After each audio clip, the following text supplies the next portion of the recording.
এখন বাজে ভোর 4টা। আজকে বাড়ি যাব। সেই রাত 3টে থেকেই দুজনেই জেগে আছি। একটা টেনশন কাজ করছে, উঠতে পারবো কি পারবো না। আর এত তাড়াহুড়ো যাওয়ার জন্য তার কারণ হচ্ছে সমুদ্র ব্যাপার একটা কাজ, সেটা আজকে থেকেই শুরু করতে হবে। তো কথা দিয়ে ফেলেছে, সেজন্য যেতেই হবে। তো উঠে পড়েছি, উঠে দুজন হাঁটাহাঁটি করছি। এখনও কেউ ওঠেনি, আস্তে আস্তে উঠলাম যাতে কেউ টের না পায়। তার কারণ আমরা উঠে গেছি, এটা টের পেলে মামিও উঠে যাবে। আর একটু ঘুমোক, ততক্ষণ আমরা ফ্রেশ হয়ে নিই। তো দেখো ভোরবেলা ফুলগুলো কিন্তু অনেক সুন্দর লাগছে দেখতে। তো আমাদের দেখা দেখি সমুদ্র উঠে গেল। তো ওকে বললাম, উঠেই যখন গেছো বাবা তাহলে ব্রাশটা নিয়ে এসো। তো ওই যে ঘরে যাচ্ছে ব্রাশ আনতে। বাচ্চা মানুষ তো খারাপ লাগে, এত ভোরবেলা কখনো ওঠে না।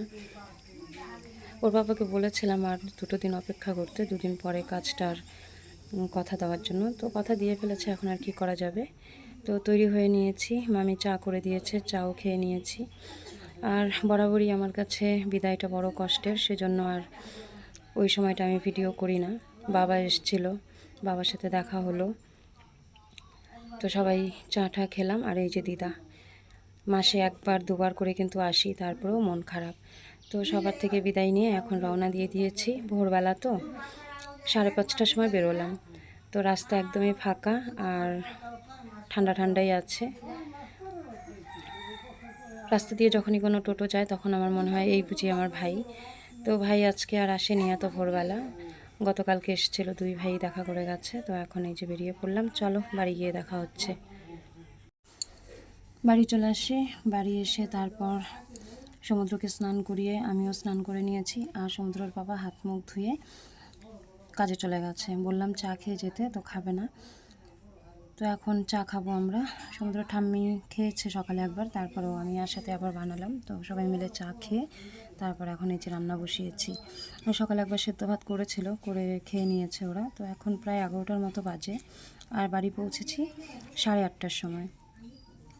তো রান্না করছি, মাছ এনেছে, রুই মাছ। ভাত বসিয়ে দিয়ে এখন মশলা বেটে নিচ্ছি। ভীষণই খারাপ লাগছে একটা কথা ভেবে, এত কষ্ট করে এই ভোরবেলা বাচ্চাটাকে নিয়ে এলাম, এখন এসে দেখি লাইন নেই। তো কাজ হবে না। সমুদ্র বাবা ফোন করছিল চলে আসবে, কি করার আছে। এটা শুনে তো সবারই মন খারাপ, মামিরাও বলছে এত তাড়াহুড়ো করে যাওয়ার পর এরকম হলো।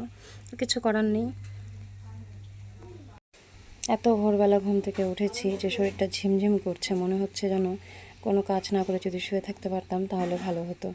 তো দেখি কত তাড়াতাড়ি রান্নাটা শেষ করতে পারি। রান্না শেষ হয়ে গেলে তারপর একটু খেয়ে তারপর কিছুক্ষণ ঘুমিয়ে নেব, তা না হলে আর ভালো লাগছে না। মশলা বাটা হয়ে গেছে, এখানে বেটেছি শুকনো লঙ্কা, কাঁচা লঙ্কা, আদা আর কাঁচা জিরে। আর এখানে এই যে সমুদ্রের দাদু দেখো কত সবজি নিয়ে এসছে, মানে 4-5 রকমের সবজি, কোনটা রেখে কোনটা রান্না করব ভেবে পাই না। যখন থাকে না কোনোটাই থাকে না, আর যখন আনে তখন এক গাদা। তো এই যে ঝিঙে, তারপর ধুন্দুল, লেবু, পটল, বেগুন, কাঁকরোল, অনেক কিছু। তো সমুদ্রের পাপা আবার ওগুলোকে গোছগাছ করছে। তো কাঁকরোলগুলো ভীষণই সুন্দর দেখতে।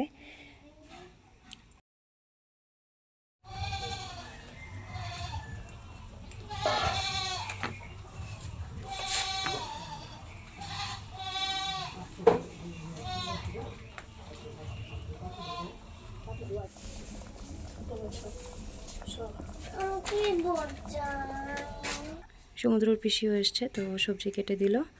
আর আজকে রান্না করব হচ্ছে চাল কুমড়ো ঘন্ট, পটল ভাজা, পাট শাকের ঝোল আর মাছের ঝোল।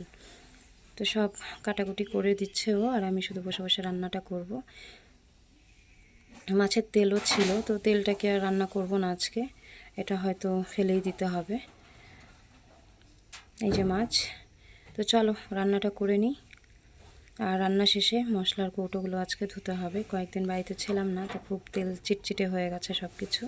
তো রান্নাবান্না কমপ্লিট। এই যে আমার আজকের ভিডিওটা যদি ভালো লাগে তাহলে অবশ্যই একটা লাইক করে দিও, কমেন্ট করো, আর চ্যানেলটা সাবস্ক্রাইব করে আমার পাশে থেকো। আজকে এ পর্যন্তই, দেখা হবে পরবর্তী কোনো ভিডিওতে। সবাই ভালো থেকো, সুস্থ থেকো।